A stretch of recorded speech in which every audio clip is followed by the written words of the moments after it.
Assalamualaikum warahmatullahi wabarakatuh dan selamat siang. Waalaikumsalam warahmatullahi Waalaikumsalam wabarakatuh. warahmatullahi Ya, wabarakatuh. pada Siang. kesempatan kali ini kita akan mendiskusikan isu aktual terkait dengan penyelenggaraan pemerintahan dalam upaya mewujudkan smart governance.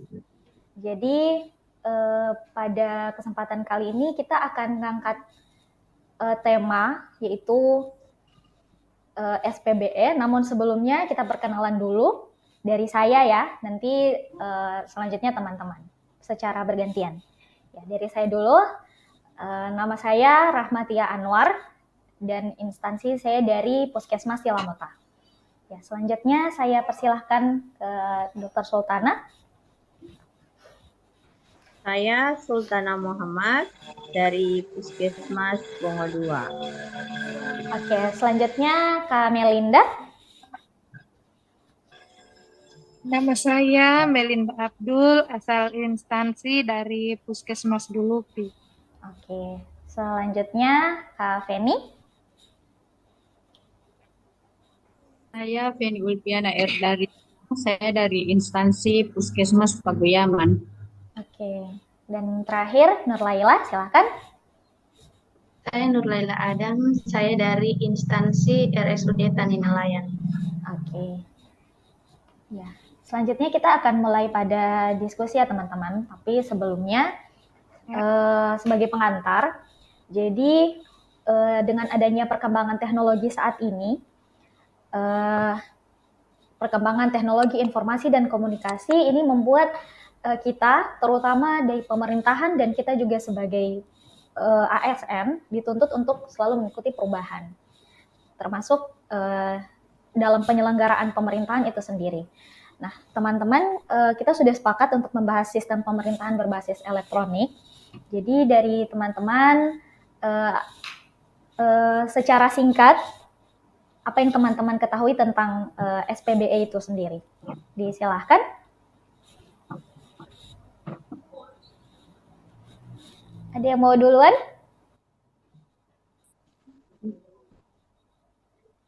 Boleh? Oke, silakan Kak Sultana.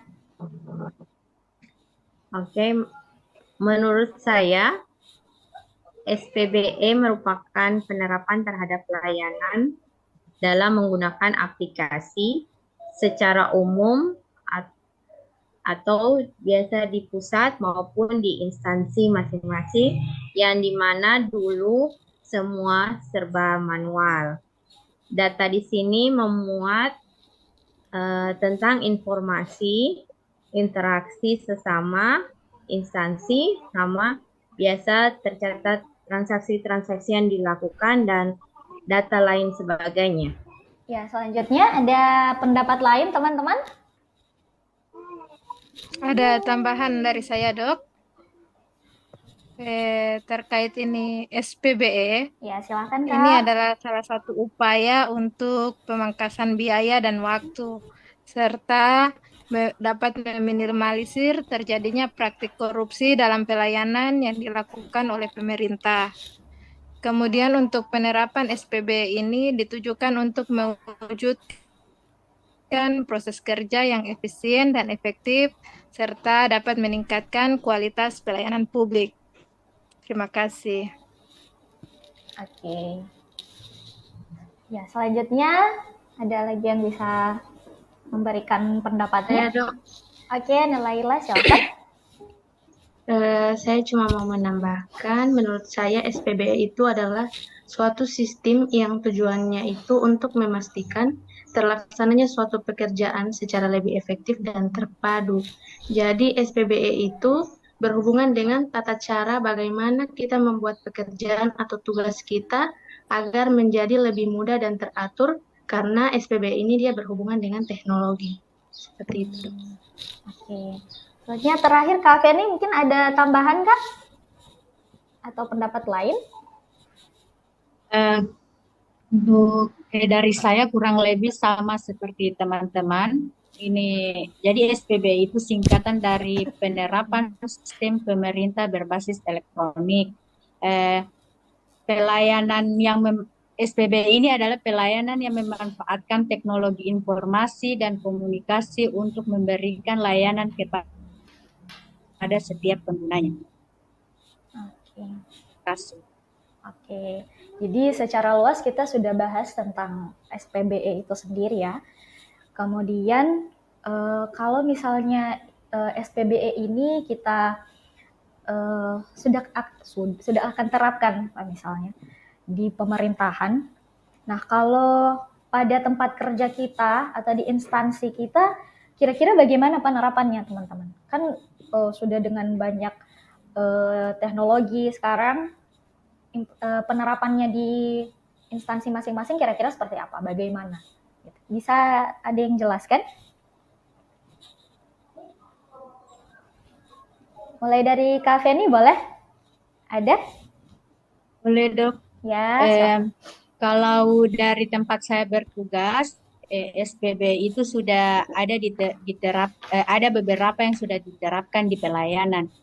Contohnya seperti pada pelayanan antrian online, kemudian pelayanan aplikasi Pikir yang dapat mengakses FKTP atau Vaskes tingkat pertama. Jadi pasien ketika datang berobat sudah tidak perlu lagi membawa BPJS dan kartu BPJS, KIS, ASKES, dan lain-lain. Pasien hanya tinggal menunjukkan KTP atau jika ada pasien yang hafal dengan nomor NIK-nya tinggal disebutkan saja kepada petugas pelayanan. Kemudian di puskes kami juga itu ada aplikasi QRIS yang digunakan untuk pembayaran secara online. Jadi jika ada pasien umum atau yang bukan termasuk vaskes di puskesmas kami, maka pasien bisa memilih layanan QRIS ini untuk melakukan pembayaran pengobatan.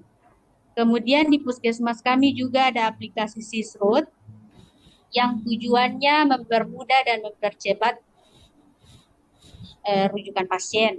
Jadi jika ada pasien rujukan, petugas tinggal mengirim data pasien ke rumah sakit yang dituju melalui aplikasi Sisrut ini. Itu hanya ada beberapa saja dari puskesmas saya, puskesmas tempat bertugas saya. Ada juga beberapa di kepegawaian, mungkin tidak bisa saya sebutkan semua. Jika ada tambahan dari teman-teman dipersilakan. Oke, dari teman-teman lain, mungkin kalau dari Pikir, QRIS, dan Sisrut itu rata-rata kurang lebih sama ya. Kita punya sistem itu sama, rata-rata sama. Iya. Cuman mungkin kalau untuk penggunaan aplikasi lain apa ada lagi teman-teman? Misalnya antrian online, kita tadi punya Cafe nih. Kalau antrian online di sana pakai apa? Aplikasi sendiri kah atau pakai lewat aplikasi lain? Misalnya mendaftar lewat nomor telepon begitu. Kalau contohnya kan kalau di tempat saya di Puskesmas Tilamuta itu antrian online-nya dia masih menggunakan nomor WA gitu. Jadi masih menggunakan aplikasi pihak ketiga, belum aplikasi sendiri. Jadi masih mendaftar lewat WA, nanti di lewat WA itu sudah mendaftar, nah di situ baru sudah ada nomor antrian online-nya. Dari teman-teman di tempat lain apa ada antrian online-nya yang berbasis yang lain? Kak Sultana di Bongo 2 mungkin? Ada juga antrian online yang menggunakan Pikir.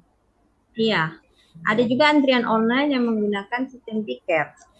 Jadi itu tercatat antriannya di siapa yang berobat itu tercatat melalui tersambung dengan aplikasi Pikir itu sendiri.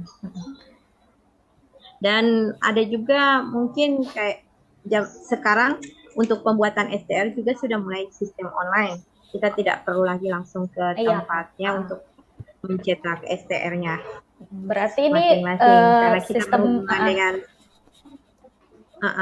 penyelenggaraan pemerintahannya langsung ke pusat ya? Iya. Ya, mungkin ada teman-teman lain. Dari teman-teman lain ada lagi? Kalau misalnya di tempat bekerja, silakan Kamelinda. Kalau di kami juga ada satu aplikasi yang mengatur tentang data kepegawaian, yaitu aplikasi Simpek, di di mana di aplikasi Simpek ini bukan hanya untuk menyimpan data-data pegawai, tetapi mulai sekarang untuk pengurusan cuti ASN itu sudah bisa langsung diajukan lewat aplikasi Simpek. Di mana untuk pengurusan cuti ini bisa diajukan minimal satu minggu sebelum tanggal cuti. Di sini petugas hanya mengupload berkas-berkas untuk persyaratan cuti. Terima kasih. Ya, berarti itu selain dari kita yang ada di pelayanan, kan dari pelayanan kita berhubungan dengan pemerintah daerah atau pemerintah pusat bisa juga. Gitu. Oke, selanjutnya mungkin kalau misalnya tadi dari penerapan yang sudah kita lakukan dari antrian online kah atau piker dan lain sebagainya yang tadi sudah kita contohkan. Kira-kira kalau hubungannya dengan Smart ASN atau manajemen ASN, bagaimana teman-teman? Dari Lila, bagaimana? Ya, saya dulu. Silakan. Ya, kalau menurut saya SPBE ini dia sangat berkaitan manajemen ASN dan KSN. Keadaannya SI bisa bertujuan untuk mencapai pelayanan publik yang berkinerja tinggi, sehingga ASN itu harus bisa beradaptasi dan beradaptasi dengan transformasi digital yang menuntut setiap ASN itu harus bisa untuk belajar, sehingga dari belajar ini bisa menjadikan ASN yang smart. Jadi sangat berhubungan antara SPBE ini dengan manajemen ASN dan juga Smart ASN. Ada pendapat lain kira-kira teman-teman? Kalau saya setuju dengan pendapatnya Kak Nurlaila Adam, bahwa itu berhubungan dengan Smart ASN, di mana kita bisa mengembangkan skillnya kita untuk menggunakan aplikasi-aplikasi yang sudah ada. Dalam manajemen ASN pun itu sangat berguna karena bisa mengatur seluruh, selain tadi yang dikatakan Kak Melinda itu untuk pencatatan kepegawaian, dan juga ada juga untuk pengurusan hal-hal yang lain mengenai kepegawaian itu sendiri. Ya, ada lagi tambahan teman-teman? Masih ada? Tambahan dok, selain itu untuk penerapan SPB ini di mana semua data-data yang diupload pada aplikasi itu, misalnya seperti aplikasi Simpek, itu data-datanya dijamin kerahasiaannya. Jadi masuk dia berhubungan di dengan safety-nya. Safety, digital berhubungan safety. dengan safety, digital safety. Iya, benar. Selain itu teman-teman, kan itu dari kita sebagai ASN yang ada di instansi kita, misalnya di puskesmas, di rumah sakit, dari teman-teman ada yang pernah tahu di pemerintahan kita sendiri, gitu. Apa ada yang pernah tahu gitu? Selain Simpek ya, kan itu Simpek secara menyeluruh kan. Ada yang kira-kira bisa menggambarkan?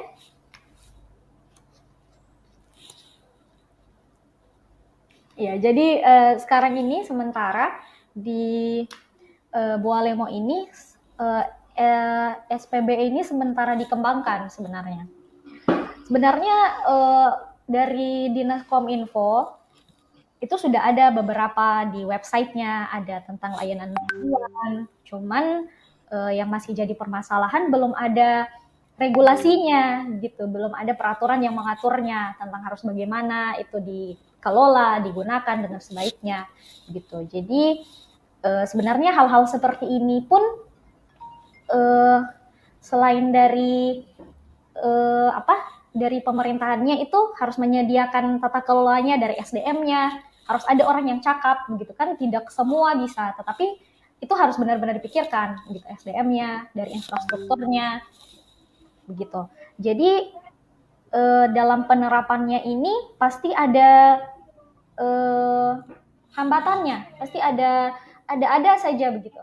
tidak ada kan yang dari kita merencanakan lalu langsung terlaksana dengan baik gitu. Jadi kira-kira dari teman-teman ada kira-kira apakah yang jadi faktor penghambat misalnya yang berpotensi untuk menghambat kita dalam penerapan di dunia digital seperti ini gitu. Silakan teman-teman. Jujur kalau di puskes saya itu hambatan yang biasa terjadi itu karena jaringan internetnya. Biasanya dipengaruhi oleh letak puskesmas kan di daerah terpencil. Terus kondisi alam misalnya hujan, angin kencang itu membuat jaringan itu tidak stabil atau terputus. Jadi kadang kita tidak mendapatkan informasi atau penginputannya terlambat. Jadi itu yang sangat mempengaruhi di puskesmas saya terutama. Ya, berarti jaringan dipengaruhi oleh lokasi juga ya. Lokasi dengan cuaca. Oh ya, cuaca. Kalau di Bongo 2 kira-kira memang agak jauh dari Kak, misalnya aksesnya. Iya, dia jauh dari kota. Jauh dari kota, agak ke dalam, sudah menghampiri pegunungan. Oh ya, jadi kondisi lingkungan juga mempengaruhi gitu. Dari teman-teman lain mungkin kalau di Dulupi bagaimana Kak? Dulupi saya sependapat dengan Dokter Sultana Dok, karena yang jadi penghambat di Puskesmas Dulupi itu salah satunya jaringan. Oh, kurang lebih sama ya lokasinya ya. Iya. Karena mengingat kita berada di desa-desa terpencil Dok. Jadi masih terkendala dengan jaringan internet. Okay. Tapi bagaimana kalau misalnya tadi penerapannya yang piker tadi, kalau misalnya menginput pasien piker biasa terkendala juga berarti? Iya, kalau cuacanya lagi ndak bagus, internetnya putus, mau ndak mau manual, tetap dilakukan manual. Tapi kita berhubungan dengan rumah sakit rujukan melalui telepon, atau WA. Jadi untuk ketersediaannya spesialis atau apa, kita telepon dulu. Dan kesiapan di rumah sakit sana untuk menerima rujukan yang kami kirim. Oke. Kalau di rumah sakit, dan kayaknya saya kira kalau di rumah sakit aman-aman saja, Nur Laila ya. Di dekat kalau jalan. Di rumah sakit itu Dok, hambatannya lebih ke SDM kayaknya. Soalnya kalau penerapan SPBE di rumah sakit itu kan contohnya itu ada SIM RS. SIM RS itu kan dia mencatat dari pasien awal masuk sampai dia pulang, termasuk pelayanan yang dilakukan selama dia dirawat. CPPT-nya itu semua didokumentasikan di SIM RS. Jadi hambatannya itu masih ada pegawai-pegawai yang masih belum terlalu mahir dalam menggunakan. Jadi masih perlu untuk dilatih. Tidak semua pegawai itu tahu cara memanfaatkan, cara menggunakan. Gitu Dok. Hambatannya seperti itu. Dari SDM ya.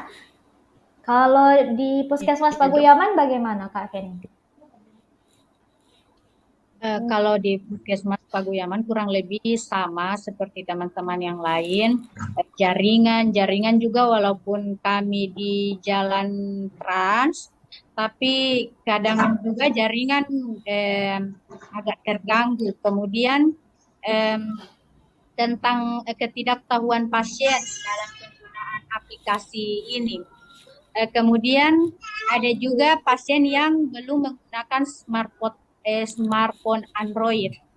Jadi jadi misalnya seperti untuk pembayaran QRIS ada beberapa pasien yang tidak menggunakan smartphone Android. Jadi itu juga merupakan penghambat. Jadi kalau misalnya ada pasien yang tidak memiliki Android terus mau membayar berarti manual, tidak melalui QRIS, Kak? Iya. Manual. Dari tadi ya ada banyak hambatannya, tapi tidak menutup kemungkinan pasti ada hal-hal yang bisa diuntungkan, hal-hal yang menguntungkan untuk kita. Jadi kira-kira dari teman-teman ada yang bisa memberikan pendapatnya tentang manfaat dari SPBE ini sendiri? Silakan. Menurut saya untuk manfaat SPB ini seperti contoh yang saya ambil tadi tentang penggunaan aplikasi Simpek itu dapat mempermudah pengurusan tentang data-data pegawai. Kemudian data-data pegawai dijamin keamanannya melalui aplikasi Simpek. Terima kasih. Oke. Selanjutnya ada lagi yang bisa memberikan pendapatnya tentang manfaat dari SPBE ini? Kak Sultana? Ya, kita juga merasakan manfaatnya, yaitu mempermudah dalam pengurusan berkas-berkas yang kita perlukan, lebih cepat, lebih mudah, lebih hemat waktu.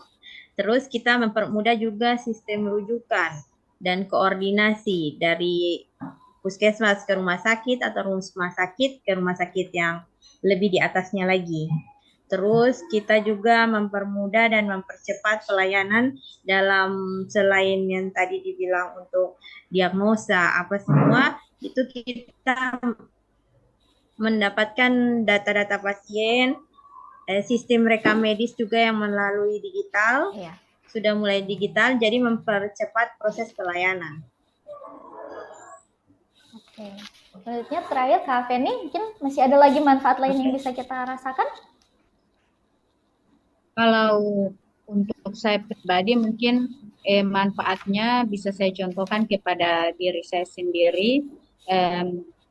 Mungkin memudahkan saya dalam melakukan pelayanan, serta pelayanan yang saya berikan itu akan lebih bersih, efektif, transparan, akuntabel, serta pelayanan yang saya berikan juga akan lebih berkualitas dan terpercaya.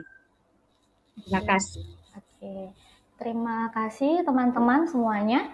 Jadi dari diskusi kita kali ini kira-kira sudah luas yang kita bahas tentang SPBE, gitu, tentang penyelenggaraan pemerintah yang memanfaatkan teknologi informasi dan komunikasi untuk memberikan pelayanan kepada pengguna SPBE. Pengguna SPBE itu tidak hanya saja dari masyarakat ke pemerintah, tapi dari kita ASN ke pemerintah pusat, atau dari ke pihak lain gitu.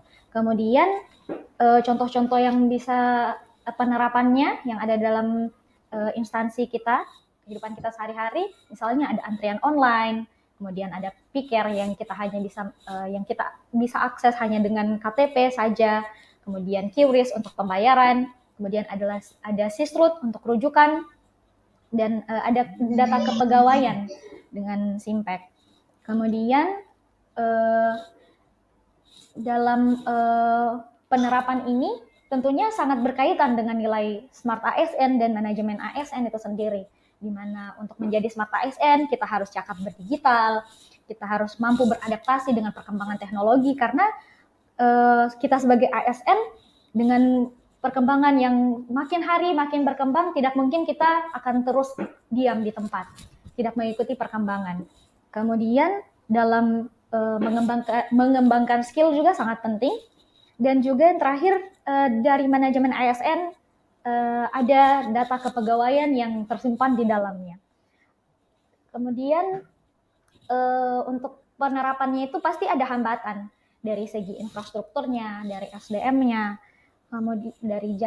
misalnya dari jaringannya yang tidak stabil seperti di daerah-daerah tertentu ataupun dipengaruhi cuaca. Kemudian kalau di rumah sakit tadi ada SDM-nya yang masih kurang terlatih. Bisa jadi juga karena ketidaktahuan dari masyarakat untuk penggunaan aplikasi gitu. Jadi menjadi penghambat.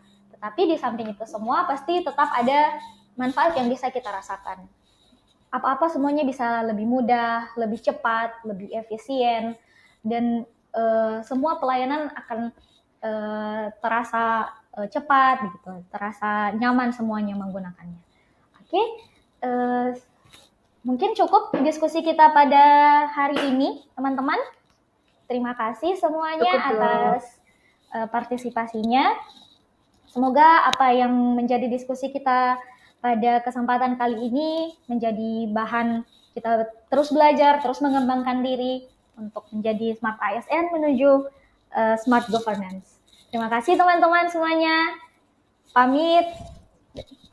Assalamualaikum warahmatullahi wabarakatuh. Terima kasih. Waalaikumsalam Waalaikumsalam warahmatullahi warahmatullahi wabarakatuh. wabarakatuh.